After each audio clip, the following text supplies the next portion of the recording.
নমস্কার, আমি সুমিতা শাস্ত্রী। আজকে আবার এসেছি আপনাদের কাছে একটি বিষয় নিয়ে আলোচনা করতে। বিষয়টি খুবই গুরুত্বপূর্ণ এবং জরুরি বিষয়।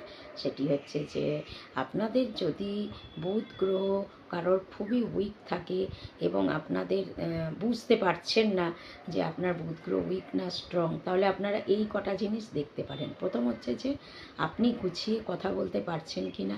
দ্বিতীয় হচ্ছে যে আপনার তোদলামি আছে কি না। তৃতীয় হচ্ছে যে দেখবেন আপনার কোনো কথায় জড়তা আছে কি না।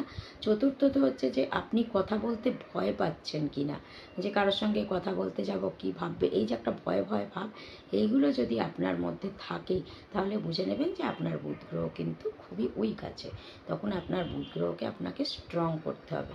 তার জন্য আপনারা অবশ্যই পান্না ব্যবহার করতে পারেন, পান্না স্টোন। যার যেরকম বয়স সেই অনুযায়ী আপনাকে সেই স্টোন নিতে হবে। করতি নেবেন, কিভাবে নেবেন সেগুলো আমাকে আপনারা ফোন করলে আমি জানিয়ে দেবো। তো পান্নাটা আপনাদের অবশ্যই নিতে হবে। আর যদি আপনারা পান্না নিতে না পারেন, তার সাবস্টিটিউট হিসেবে কি নিলে আপনার কার্যকরী হবে সেটাও আমি জানিয়ে দেবো, যদি আপনারা আমাকে একটু দয়া করে ফোন করেন। তো আপনারা ভালো থাকুন, সুস্থ থাকুন।